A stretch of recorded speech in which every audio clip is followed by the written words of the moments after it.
لا نبي بعده وعلى آله وصحبه وله ثم أما بعد. Bermula dengan menyebut nama Allah Subhanahu wa taala yang Maha Pemurah lagi Maha Mengasihani.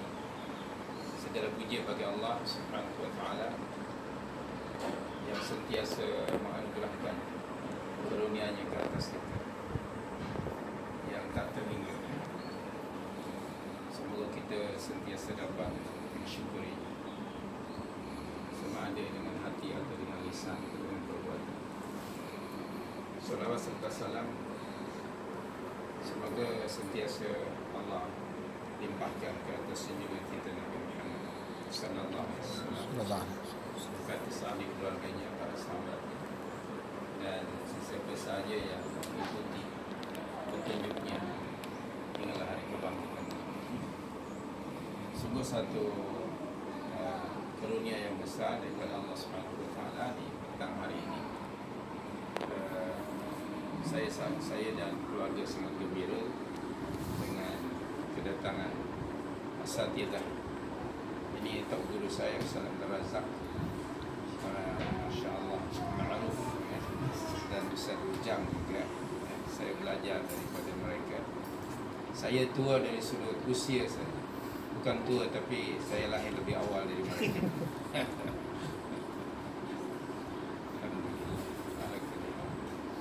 Sungguh sekali lagi satu nikmat yang besar dengan kedatangan masya-Allah hufaz Al-Quran dan juga pelajar-pelajar Al-Quran, dan tentu orang yang paling layak sebenarnya untuk membincangkan Al-Quran yang Ustaz Abdul Razak. Beliau lebih aliyak. Layak itu bahasa Arab rupanya. Aliyak. Aliyak itu lebih layak untuk membincangkan. Semoga ziarah ini ziarah mubarakah. Amin. Semoga Allah berkati untuk menyambung silaturahim antara generasi lama dengan generasi baru. Sesungguhnya hidup ini telah ditetapkan oleh Allah untuk terus saling berganti antara satu jail dengan jail berikutnya, satu generasi dengan generasi berikutnya. Dan semoga kita dianugerahkan dikurniakan Allah sebagai generasi yang mengambil berat tentang kitab Allah Al-Quranul Karim. Saya tidak akan menyampaikan apa-apa yang diharapkan, kecuali yang pertama, sungguh Allah telah menganugerahkan kepada anak-anak sekalian karunia yang besar, kerana Allah telah memilih kamu sekalian menjadi subhanallah orang-orang yang tiap hari berinteraksi dengan Al-Quranul Karim. Tidak semua orang dipilih oleh Allah Subhanahu wa taala. Tidak ada satu ilmu yang lebih mulia yang dipelajari oleh seorang mukmin melainkan berinteraksi dengan kitab Allah Al-Quranul Karim. Saya tidak akan menerangkan, menjelaskan lebih lanjut tentang fadilat itu. Tentu asatidzah sudah menyampaikannya. Hanya saja saya juga gembira kerana telah bermunculan ma'had tahfiz di negara kita ni dan juga di negara umat Islam yang lainnya. Ini satu perkembangan yang sangat baik dan positif. Hanya saja mudah-mudahan kita dapat meningkatkan tidak hanya menghafal Al-Quran, tapi hendaknya kita yang ditingkatkan. Kerana saya terbaca, kalau salah tolong betulkan, dalam surah Al-Furqan ya, ayat 30. Apa bunyi ayatnya adik-adik? Al-Furqan 30. Ada yang sudah hafal? Tadi kosong. Apa dia? Tadi Ustaz Razak sudah sebut. Waqala ar-rasulu, apa dia bunyi ayatnya? Ya Rabbi, qala Rasul ya Rabbi, inna qawmi ittakhadhu hadha al-Qur'ana mahjura. Syukran, terima kasih. Waqala ar-rasulu ya Rabbi, inna qawmi ittakhadhu hadha al-Qur'ana mahjura. Peristiwa ini belum berlaku ya. Dia akan berlaku nanti pada hari kiamat. Sekalipun di situ menggunakan fi'lul madhi wa qala, tetapi ia belum berlaku. Dia akan berlaku nanti pada hari kiamat nanti. Dan itu menunjukkan bahawa ianya pasti akan berlaku. Salah satu keadaannya Rasulullah SAW akan buat laporan kepada Allah Subhanahu Wa Taala, dan Allah Maha mengetahui tentang sikap umatnya terhadap Al-Quran. Rasulullah menyatakan, wahai Rabbku, sesungguhnya umatku telah meninggalkan, menyia-nyiakan Al-Quranul Karim. Mahjur daripada kalimah hajaro, ya. Mahjur maknanya yang ditinggalkan, diabaikan, tak dipedulikan. Para ulama kita rahmatullahi alaihi mengatakan bahawa antara maksud mengambil Al-Quran sebagai sesuatu yang diabaikan ialah ada orang yang memiliki satu naskah Al-Quran tetapi tidak dibacanya. Maka dittakhadahu mahjura. Dan kita orang Melayu ni, insya-Allah taala setiap keluarga at least ada satu naskah Al-Quran. Salah satu ciri Melayu bila nikah tu, kalau ada 5 dulang hantaran dan dibalas 7 dulang, ya. Kalau 7 dibalas 9, begitu selanjutnya. Salah satunya mesti ada apa? Mesti ada Al-Quran. Kalau tak ada Al-Quran, bukan Melayu ori lah. So, itu jadi salah satu syaratnya seperti itu. Kadang-kadang lepas nikah entah disimpan di mana, lupa. Setelah 30 tahun baru ingat. Cari-cari rupanya Al-Quran sudah suci dalam debu, ya. Kenapa lama tak dibaca Al-Quran itu. Astaghfirullahaladzim. Wal'iyadzubillah. Kemudian yang kedua, tentu Ustaz Abdul Razak mungkin sudah terangkan, ada ramai alhamdulillah yang membaca. Alhamdulillah, kita sudah menjadi budaya di negara kita. Dari kecil kita diajar membaca Al-Quran Al-Karim. Tapi hanya setakat membaca saja lah. Dibaca, lepas itu mungkin ada suara baik, dia belajar apa sebenarnya? Tarannum apa? Tarannum, ya. Lepas tu ikut musabaqah, dapatlah TV 14 inci black and white. Lepas itu nanti antara bangsa pergi umrah, habis lepas itu. Baik, dia membaca, okay, tetapi tidak apa? Tidak memahami. Ada orang yang memiliki satu naskah Al-Quran, membacanya tetapi tidak mentadabbur. Padahal Allah menurunkan Al-Quran untuk ditadabburkan dalam surah 38-29. Bahkan Allah menempelak bagi orang yang membaca tapi tidak mentadabbur pada surah 47 ayat 24. Kemudian yang ketiga, selepas mentadabburnya, dan ini agak kurang, ya. Saya masih ingat satu masa Ustaz Abdul Razak, saya ada first time saya pergi ke Kajang nak mengajar tadabbur. So ada makcik tanya, dia kata tadabbur tu bubur apa? Tengok bubur aja. Bubur lembek ke bubur lambuk? Tadabbur tu bubur, dia ingat begitu. Istilah ini pun barangkali baru, ya Ustaz Abdul Razak, ya. Sekitar tahun berapa? 2000-an, 90-an. Kalimah tadabbur itu di-highlight, kan. Maka itu tidak heran kalau ada orang mungkin first time dia dengar kalimah tadabbur. Padahal justru subhanallah yang karim itu salah satu di antara tujuan Allah menurunkan Al-Quran tadi dalam surah 38 ayat 29. Dan lepas tadabbur berikutnya apa? Mengikutinya atau mengamalkannya.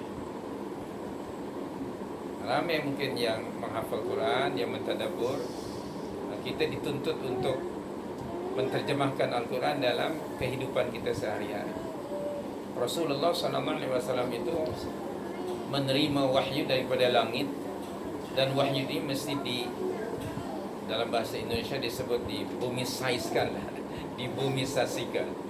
Maknanya dilaksanakan dalam kehidupan sebagai individu, keluarga, masyarakat, negara, dalam semua aspek ekonomi, politik dan lain sebagainya. Dari sini kita masih jauh, ya Ustaz Abdul Razak, masih jauh sekali, belum dapat dilaksanakan belum nampak lah secara kafah. Mungkin kalau ada pun hanya sikit-sikit saja. Rasulullah SAW menterjemahkan Al-Quran dalam daily activity itu within 13 years. Selama Rasulullah berada di bukan 13 tahun di Madinah berapa tahun? 10 tahun kan? Within 10 tahun. Subhanallah. Salah satu faktornya barangkali wallahu a'lam karena Nabi menguasai kerajaan atau politik. Okay. Dikuasai oleh Nabi SAW kerajaan, politik, kemudian ekonomi, sosial dan lain sebagainya. Yang dahulunya tak sudah berapa generasi dikuasai oleh Yahudi. Sama ada Bani An-Nadir, Bani Qainuqa ataupun Bani Quraidah. Within 10 years sistem dan manhaj Yahudi itu collapse dan digantikan dengan manhaj Al-Qurani itu. Jadi itulah program kita yang belum dapat kita realisasikan, yaitu macam mana nak membumikan Al-Quran dari langit diturunkan ke bumi untuk diaplikasikan. Nah, ini cabaran masih jauh. Mudah-mudahan anak-anak ini setelah menghafal nanti mentadaburinya lalu menjadi pelopor untuk melaksanakan dalam semua aspek kehidupan kita. Kerana kita semua tahu bahawa Al-Quran sangat komprehensif. Tidak ada satu pun aspek kehidupan manusia melainkan telah ada penjelasannya di dalam kitab Allah. Sebagaimana Allah sebut antara lain dalam surah 16 ayat 89. Kemudian setelah tadabbur ialah apa dia? Ittiba', melaksanakan. Ada dalam surah Al-An'am 155. Al-An'am 155. Apa bunyi ayatnya? Surah Al-An'am 155. Ada yang hafal tak? Al-An'am 155.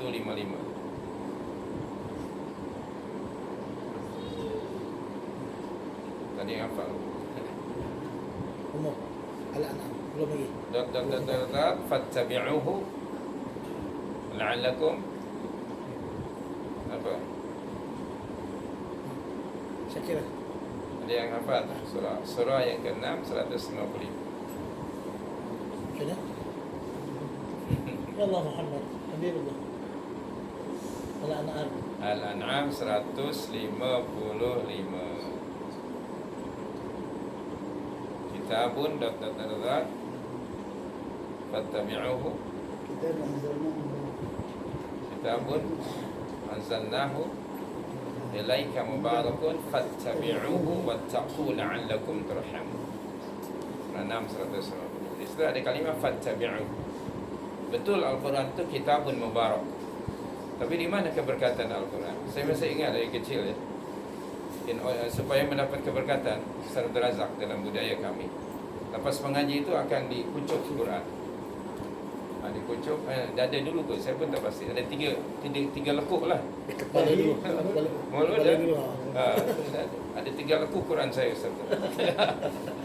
Itu kawannya litabarruk. Itulah kita membesar dalam budaya macam itu. Subhanallah al-karim.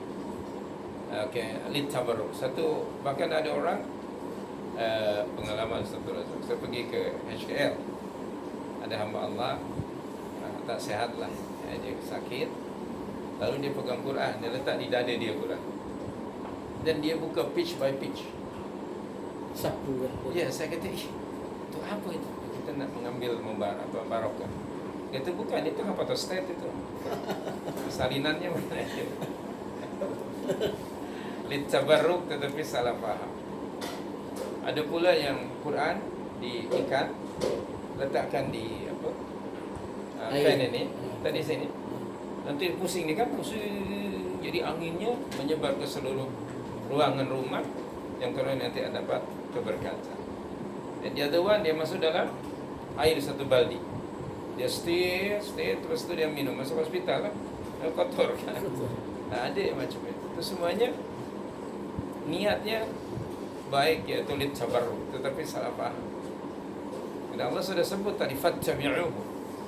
Keberkatan Al-Quran akan hanya didapati apabila kita berittiba', mengikutinya, tunduk patuh pada petunjuk Allah yang ada di dalam Al-Quran Al-Karim.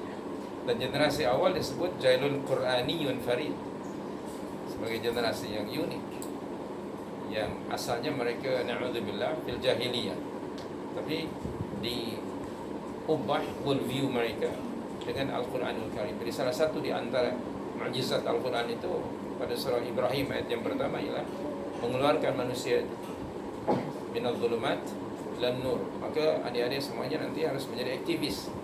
Jangan hanya menjadi hafal Quran, memahami, tapi you have to activate manusia, keluarkan minal dhulumat ila nur dengan kitab Allah. Kerana baginda sallallahu alaihi wasallam mengubah para sahabat hanya dengan apa? Hanya dengan wahyu. Tidak dengan teori-teori manusia yang lain. Padahal waktu itu kedudukan Makkah, dan beliau orang Makkah ni lebih tahu lah. Makkah itu di atas ada Rom dan di bawah ada Parsi. Tapi Nabi SAW mendidik, mentarbiyah, membina generasi awal para sahabat hanya dengan apa? Dengan Al-Quran. Subhanallah. Apa kata Abdullah bin Mas'ud? Kami hanya mempelajari berapa 10 ayat saja, dan kami tidak akan berganjak pada ayat-ayat berikutnya sebelum kami memahami dan mengamalkan. Fata'allamna al-ilma wal-amala ma'a. Subhanallah. Itu yang kita inginkan. Mudah-mudahan atas perjuangan antum semuanya ini akan lahir generasi seperti itulah. Jailun Qur'aniyun farid. Dan ini kalau boleh Ustaz Bujang jadi pelopor lah untuk membangkitkan generasi seperti itu. Karena kita ramai alhamdulillah para hufaz ya. Tapi minta maaf, kefahamannya perlu di-upgrade. Dan Ustaz Abdul Razak sudah menulis buku. Apa nama buku antum terbaru ya? Tadabbur. Tadabbur Made Panduan mudah. Panduan mudah, Masya Allah. Made Easy ini seorang putih, anak orang jauh. Tapi dalamnya jauh, luar. Masya Allah. Jazakumullah wa barakallahu fi ilmikum wa nafa'akum. Masya Allah. Dan selepas tadi ittiba', berikutnya apa yang terakhir? Yang terakhir ialah menyebarkan. Itu kewajiban kita terhadap Al-Quran dan hak Al-Quran ke atas kita, supaya kita tidak termasuk golongan umat Rasulullah yang akan dilaporkan kepada Allah di akhirat sebab kita meninggalkan Al-Quran. Baca, kemudian fahami, kemudian ikuti, dan yang terakhir apa? Kita sebarkan. Kama qala Rasulullah, apa bunyi hadisnya? Subhanallah. Khairukum man ta'allama al-Quran wa 'allama. Rasulullah menyebut khairukum, the best of you. Bukan seorang engineer, bukan seorang arkitek. Khairukum man ta'allama al-Quran wa 'allama. Mari kita berusaha dan kemudian berdoa kepada Allah agar kita termasuk golongan orang yang disebut oleh Rasulullah pada hadis itu khairukum. Jadi manusia yang terbaik pada pandangan Allah Subhanahu wa taala. Siapa dia? Man ta'allama al-Quran. Antum sekarang antunna sedang belajar Al-Quran dan asatidzah mengajar. Man ta'allama al-Quran wa 'allama. Dan tentu 'allamahu tidak hanya sekedar mengajar qiraat, tajwidnya. Lebih daripada itu ialah aplikasi. Ini adalah sunnah nabawiyah. Allah mengutus Rasul antara lain dalam surah 62 ayat 2 dan surah 3 164, wa yu'allimuhumul kitaba wal hikmah, yu'allim dalam bentuk present tense. Jadi ini tugas yang sangat mulia pada anak-anak semuanya. Subhanallah. Menjadi khairun nas, khairul mu'minin. Khairukum man ta'allama al-Qur'ana wa 'allama. Dan termasuk wa 'allama tadi ialah menyebarkan, mendakwahkan. Mesti didakwahkan, baik di tempat yang dekat pada keluarga ataupun tempat yang jauh. Kerana umat hari ini telah sedang apa istilahnya, umat sekarang kacau bilau, sedang deviate from the truth, mencari the truth, kebenaran ya. Sedikit pengalaman pergi ke Jepun ya, orang Jepun mereka maju dari sudut material tapi kosong jiwa, dan mudah untuk kita berdialog dengan mereka. Kerana mereka sudah orang intelektual, hanya tidak ada akidah. Ataupun anda ada pergi ke Amerika Selatan, ke Peru ataupun ke Kolombia. Subhanallah, orangnya kosong, mereka Katolik. almost 100% Katolik, tetapi by name, by birth, tak tahu apa. Jadi bila kita sampaikan subhanallah kepada mereka, anda berjumpa dengan Yahudi, agnostis dan etis. Alhamdulillah, setelah kami berbincang 4 hari lah, ada yang 2 hari masuk Islam, 4 hari masuk Islam, komunis. Dan dia kata, mereka tak tahu apa. I don't need a God, dia kata. Why should I need a God? Dia kata, I boleh survive itu. Dia kata, apa? Okay, well, kata bagus kamu. Okay. Tapi terus kita bincang. Okay. Dan saya tidak bincang pakai ayat Al-Quran tentu saja. Cuma macam mana apa namanya substance Al-Quran itu kita sampaikan yang sesuai dengan level of thinking mereka lah. So itu pengalaman semestinya kemarin bulan Mac kami pergi lagi lah. Tapi qadar Allah berlaku COVID. Mudah-mudahan apa diteruskan program. Jadi itu di selatan Amerika, terutama San Razak, itu greenfield untuk berdakwah. Mereka memang sangat kekosongan, kehilangan pedoman hidup. Kita ada dialog dengan seorang prominent priest di Lima, dan kita pergi ke church besar, church. Kita bawa dia ke masjid kita, ada pusat markas Muslim di Lima. Dia heran, dia kata, macam mana you all working? Rumah tu banglo, tapi di-convert jadi masjid, jadi center. Ramai orang solat Jumat. Kita bawa dia tu. Dia terperanjat, macam mana gitu ramainya? Dia kata, aku punya church lebih besar daripada you ni. Satu sub pun tak ada. Dan kami pergilah. Kita pergi dialog dengan dia. Dan dia, subhanallah, walaupun orang hebat, dia tidak hafal Bible dibandingkan dengan Brother Firdaus itu. Ya, subhanallah. Jadi pada masa itu berpuluh orang Allah memberikan taufik kepada mereka setelah kita sampaikan. Jadi balighu anni walau ayat itu. Sekali lagi kesimpulannya, agar kita tidak termasuk golongan yang akan dilaporkan Allah Rasulullah kepada Allah, iaitu jangan ditinggalkan Al-Quran, selalu membacanya. Tiada hari tanpa membaca Al-Quran. Lalu usahakan untuk memahami apa yang dibaca, yakni ditadabbur, kemudian kita ikuti, berittiba' kepada Al-Quranul Karim, dan kita sebarkan jadi penyebar, pejuang dan pendakwah, ajak manusia kepada kitab Allah. Kerana itu amanah dari Rasulullah sallallahu alaihi wasallam kepada kita. Kita sebagai umat, apa disebutnya Islam Razak? Umat dakwah, kata umat ijabah. Kita di umat Islam. Okay? Umat dakwah, umat ijabah. Kita menerima pesanan dari baginda sallallahu alaihi wasallam untuk mengajak orang-orang yang non-muslim, musyrikun pada agama ini. Yang namanya tugas Rasul kan hanya menyampaikan, wa ma'al rasul illa al-balaghun.